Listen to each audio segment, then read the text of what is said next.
Hi guys, இந்த video பார்க்க வந்த உங்கள் எல்லாத்துக்கும் முதல்ல என்னோட வணக்கம். நம்ம இன்னைக்கு இந்த வீடியோவில் என்ன பார்க்க போறோம்னா 2020 இருக்க super fast super bikes top 10 list தான் பார்க்க போறோம். இதை சூப்பர் பைக்ஸ்னு சொல்றதை விட சூப்பர் காஸ்ட்லி பைக்ஸ்னு சொல்லலாம். ஏன்னா நம்ம பார்க்க போற பைக்ஸ் எல்லாமே அவ்வளோ காஸ்ட்லி. ஸோ ரொம்பவே இன்ட்ரெஸ்டிங்காக இருக்கும்னு நினைக்கிறேன். வீடியோக்குள்ள போறதுக்கு முன்னாடி நீங்க இனி நம்ம சேனலுக்கு சப்ஸ்கிரைப் பண்ணலைன்னா மறக்காம சப்ஸ்கிரைப் பண்ணிருங்க.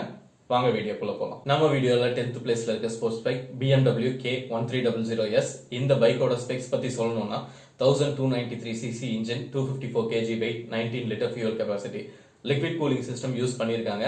அண்ட் மைலேஜ் வெறும் 17.5 km/லிட்டர் தான். And of course super bike use பண்ற யாருமே மைலேஜ் பார்த்து யூஸ் பண்ண மாட்டாங்க. இந்த பைக்கை BMW மோட்டார் கார்பரேஷன் 2008ல மார்க்கெட்ல இன்ட்ரடியூஸ் பண்ணாங்க. 2008ல இருந்து 2016 வரைக்கும் ப்ரொடக்ஷன்ல இருந்துச்சு. ஆனா 2020ல கூட டாப் 10 ஃபாஸ்டஸ்ட் பைக் லிஸ்ட்ல இருக்குன்னா சும்மா கிடையாது. ஏன்னா இதோட மேக்ஸிமம் ஸ்பீட் 280 km/h. இந்த பைக்கை பத்தின இன்னொரு இன்ட்ரெஸ்டிங்கான விஷயம் என்னன்னா, ட்ராக்ல டெஸ்ட் பண்ணும்போது கிட்டத்தட்ட 400 மீட்டர்ஸை வெறும் 10.62 செகண்ட்ஸ்ல கிராஸ் பண்ணிருக்கு. லாஸ்டா இதோட பிரைஸ் மட்டும் சொல்லியிருந்தேன். ப்ரொடக்ஷன்ல இருந்தப்போ இதோட எக்ஸ் ஷோரூம் பிரைஸ் 24 lakhs. நாம நெக்ஸ்ட் பார்க்க போற பைக் ஏப்ரிலா RSV4 RF. இந்த பைக் 2009ல லான்ச் பண்ணாங்க. இப்போ வரைக்கும் ப்ரொடக்ஷன்ல இருக்கு. இன்ட்ரடியூஸ் பண்ணப்போ ஏப்ரிலா RSV4னு தான் இன்ட்ரடியூஸ் பண்ணாங்க. பட் நம்ம இப்போ பார்த்துட்டு இருக்க பைக் ஏப்ரிலா RSV4 RF. இந்த மாடல் 2016ல இன்ட்ரடியூஸ் பண்ணாங்க. Limited edition model. இப்போ வரைக்கும் ப்ரொடக்ஷன்ல இருக்கு. இது ஒரு 1000cc பைக். அதுவும் இல்லாம இதோட maximum speed 290 km/h. BMW K1300S விட 10 km/h வந்து இது ஜாஸ்தி. இந்த பைக்கோட அச்சீவ்மெண்ட் பாத்துட்டீங்கன்னா, RFோட ப்ரெடெசஸரான RSV4 2014ல நடந்த சூப்பர் பைக் வேர்ல்ட் சாம்பியன்ஷிப்ல ஜெயிச்சிருக்கு. இந்த பைக்கை பத்தின ஸ்பெக்ஸ்னா 180 kg weight, 1000cc engine, 18.5 litre fuel capacity. And இந்த பைக்கோட எக்ஸ் ஷோரூம் பிரைஸ் 25 lakhs. நீங்க சூப்பர் பைக் ஃபேனா இருந்தா இந்த பைக்கை பத்தி தெரியாதுன்னு சொல்லவே முடியாது. Yamaha YZF R1 இல்லாட்டி வெறும் R1னு சொல்லலாம். இந்த பைக்கை 1998ல மார்க்கெட்ல இன்ட்ரடியூஸ் பண்ணி வச்சாங்க. 2020 இப்போ வரைக்கும் ப்ரொடக்ஷன்ல இருக்கு. கிட்டத்தட்ட 2 டிகேடா மார்க்கெட்ல இருக்கு. யமஹாவோட மாஸ்டர் பீஸ்னு இந்த பைக்கை சொல்லலாம். இந்த 20 வருஷத்துல ட்ரெண்டுக்கு தகுந்த மாதிரி கான்ஸ்டன்டா இந்த R1 யமஹா அப்டேட் பண்ணிட்டே தான் இருக்காங்க.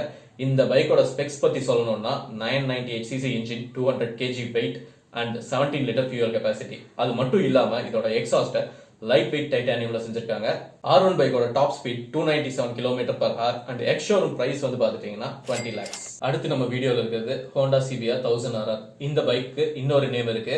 நிறைய கண்ட்ரீஸ்ல ஃபயர் பிளேட்னு சொல்லி தான் இந்த பைக்கை மார்க்கெட் பண்ணிட்டு இருக்காங்க. 2004ல தான் ஹோண்டா கம்பெனி இந்த சூப்பர் பைக்கை மார்க்கெட்ல இன்ட்ரடியூஸ் பண்ணி வச்சிருக்காங்க. இந்த பைக்கோட ஸ்பெக்ஸ் பத்தி சொல்லணும்னா 1000cc engine, 215 horse power, 196 kg weight, 16 litre fuel capacity and liquid cooling system தான் யூஸ் பண்ணிருக்காங்க. இந்த பைக் எவ்வளவு அடிச்சாலும் தாங்கும்னு சொல்லலாம். ஏன்னா ஜப்பான்ல வருஷம் நடக்கிற சுசுகா 8 hours ரேஸ் காம்படிஷன்ல பல தடவை வின் பண்ணியிருக்கு. அப்படி என்ன இந்த காம்படிஷன்ல ஸ்பெஷல்னு கேட்குறீங்களா? ஸ்பெஷல் தான். ஏன்னா இந்த ரேஸ் மொத்தமா 8 hours கண்டினியூஸா நடக்கும். கண்டினியூஸா 8 hours நடக்கிற ரேஸ்ல பல வாட்டி ஜெயிச்சிருக்குன்னா கண்டிப்பா இது ஒரு ஹை டியூரபிலிட்டி பைக் தான். இந்த பைக்கோட மேக்ஸிமம் ஸ்பீட் 299 km/h அண்ட் இதோட X showroom price 17 to 20 lakhs. நம்ம வீடியோல நெக்ஸ்ட் பார்க்க போற sports bike MV Agusta F4RC. இந்த பைக்கோட ஸ்பெக்ஸ் பத்தி பார்க்கறதுக்கு முன்னாடி இந்த பைக்கோட பிரைஸ் எவ்வளவுன்னு சொல்லிடுறேன். சொன்னா நம்ப மாட்டீங்க. 20 லட்சம் 30 லட்சம் கிடையாது, 50 லட்சம். Yes, solid 50 lakh. இந்த பைக்கை பார்த்தா உங்களுக்கு என்ன தோணுது? 50 lakhக்கு ஒர்த்துன்னு தோணுதா? எனக்கு என்னமோ டுக்காட்டியோட டிசைன் லைட்டா அங்கங்க இருக்க மாதிரி தோணுச்சு. அப்புறம் சர்ச் பண்ணி பார்த்ததுல தான் தெரிஞ்சது டுக்காட்டி 910 பைக்கை டிசைன் பண்ணவர் தான் இந்த பைக்கை டிசைன் பண்ணியிருக்காரு. ஸோ இந்த பைக் சைட்ல இருந்து பார்த்தா லைட்டா டுக்காட்டி ரிசம்பிளன்ஸ்ல இருந்தாலும் ஃப்ரண்ட்ல கம்ப்ளீட்டா டிஃப்ரெண்டா இருக்கும். இந்த பைக்கோட ஸ்பெக்ஸ் பத்தி சொல்லணும்னா 998cc engine, total wait 183 kg, fuel tank capacity 17 litres. இதோட டாப் ஸ்பீட் 300 கிராஸ் பண்ணிருச்சு. எக்ஸாக்டா சொல்லணும்னா 302 km/h. ஸோ இந்த MV Agusta F4RC பைக்கோட இந்த பார்ட் 1 வீடியோவை வைண்ட் அப் பண்ணிக்கலாம். நெக்ஸ்ட் வீடியோல இதை விட ஸ்பீடா போற அண்ட் இதை விட ரொம்ப ரொம்ப ஃபேமஸான 5 பைக் பத்தி பார்க்கலாம். ஸோ மறக்காம கேஜர்காங் சேனலுக்கு சப்ஸ்கிரைப் பண்ணிருங்க. இந்த வீடியோ உங்களுக்கு பிடிச்சிருந்ததுன்னா லைக் பண்ணுங்க, கமெண்ட் பண்ணுங்க, ஷேர் பண்ணுங்க. நன்றி.